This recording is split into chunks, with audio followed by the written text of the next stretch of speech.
Hello, I'm Ann Hurd, President of Friends of the Dallas Aquatic Center. And the Dallas Aquatic Center the Friends of the Dallas Aquatic Center is a nonprofit that supports the Dallas Aquatic Center. And so far, in the 6 years this month that we've been in operation, we've raised over $178,000 for the pool.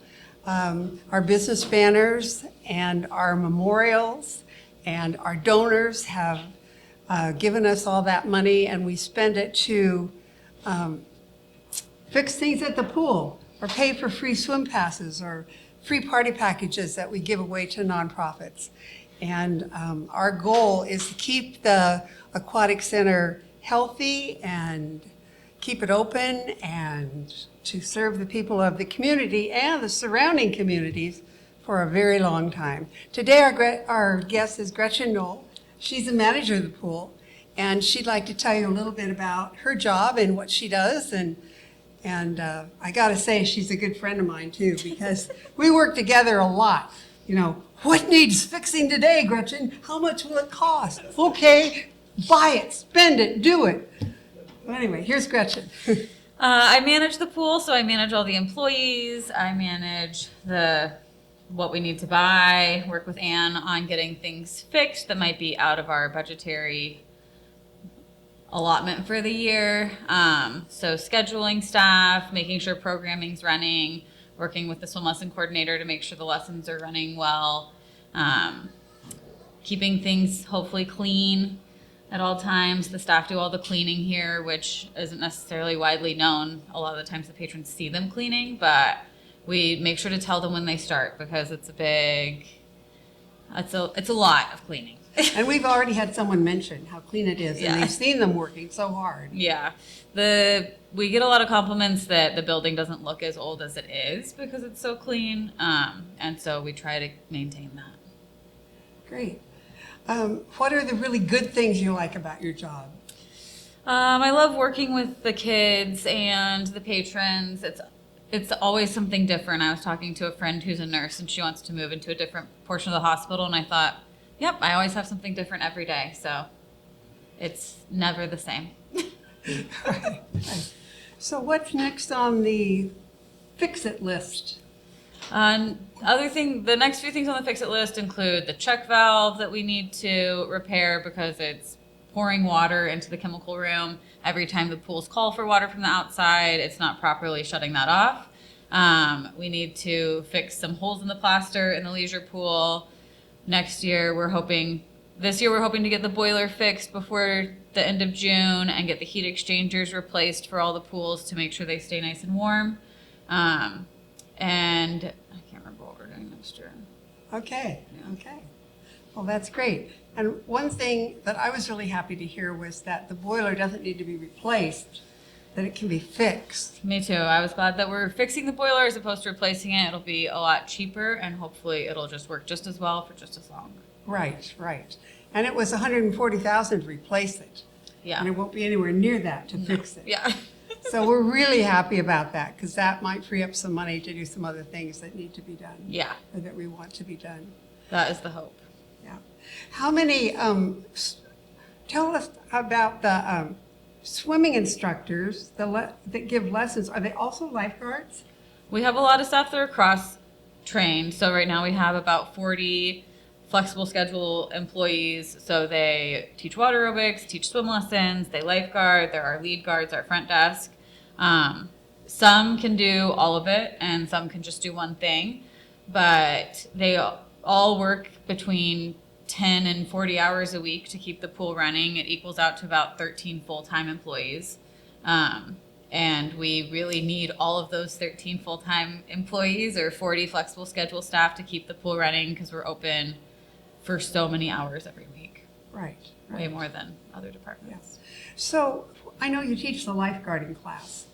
And they're up there to keep people safe, to keep people from drowning. Mm-hmm. So do you want to tell us a little bit about what you teach them, or how? Yeah, so we have American Red Cross certified lifeguards. They have to take a prerequisite, they have to do 2 prerequisite skills to even be in the class to make sure that they're safe for the other class participants. So they have to be able to get a 10-pound brick off of the bottom and swim it back in a time limit. And they have to swim, I think, 300 yards and tread water for 2 minutes, kind of mixed together in a skill, so that they can then practice rescuing people off the bottom if they had a spinal injury. So if you hit your head, broke your neck, we would extricate you from the water with an immobilized spine so as to not cause further injury. We practice CPR using the AED, providing care as professional rescuers. So it does include giving breaths and compressions, whereas most CPR certifications for the average person is just compressions now, I think, no breaths, Right. but our staff still give breaths because it's for professional rescuer. How often have they had to use those skills? We practice them once a week. So Okay. every staff has to do a mock scenario weekly, and that helps keep their recall current. And that way, if something were to happen and they were to need it in a real life situation, it would just be instantaneous, like second nature, remembering to put on your gloves, check for pulse and breathing, consciousness, gain consent, all in a high pressure situation. Luckily, right now, our staff have never had to actually utilize their CPR skills at work. We have had some emergencies in the past where staff did, but the staff we currently have not. Okay. A couple years ago, I was in the deep end of the pool, and I was doing laps, and I just stopped at the deep end because I heard this little boy. Well, I heard this mother yelling frantically, "Stop! Stop! Stop!" Mm-hmm. And this little boy was just running under the slide. You knew he was going to end up in the therapy pool. But that lifeguard, he got off that chair and was running down between the lap pool and therapy pool. And he jumped in the water the same time the boy fell in the water and just lifted him right out. Yeah. He hardly even got wet. Yeah. We have like regular rescues like that a couple times a month. Okay. Where a child is actively drowning at the bottom of the slide or actively drowning in the horseshoe because it's too deep. That happens fairly often. Okay. Yeah. But then the lifeguard jumps in and saves them so they don't go Right. unconscious. Yeah, good. Yeah. Do you call an aid car when that thing happens? No. Okay. Yeah. Okay. Great. Well, that's really comforting.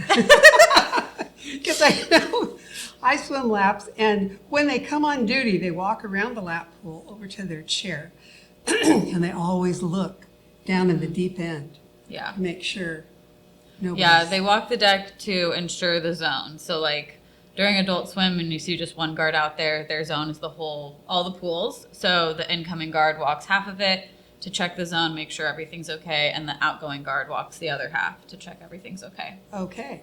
All right, great. Yeah. Great. Okay, is there anything... Why don't you tell us a little bit about Jennifer Ward? You're working with her now. Yeah, Jennifer is my supervisor. She came on at the end of 2021, and she has helped be able to like interface more with city admin so that we are able to get a lot more of our CIP, our capital improvement projects completed, and in a timely manner, whereas previously we were lucky to do one every 5 years. And for the last 4 years since Jennifer's been on, we've done at least one major project every year. So like replacing the river pump, replacing that computer that helped with the heat, getting the boiler fixed. Those are our capital improvement projects. That's great. Yeah. Great. Well, we're really happy to help with all that. And our donor board, when you come to the pool, if you look out here on this wall, right outside this room, we've got, well, not all the donors, because some donors don't want their name put up there, but we've got all the different people who have given money to the pool. And there are more every day. I have 3 more name strips being made right now that are going to go up there as soon as I get them back from Service Graphics. So we appreciate all our donors, and just keep on giving. We'll keep on spending for things that we need Yes, we will. to keep the pool going. So thanks very much, Gretchen, for being here today. Yeah, you're welcome. Okay. Thank you. Yeah.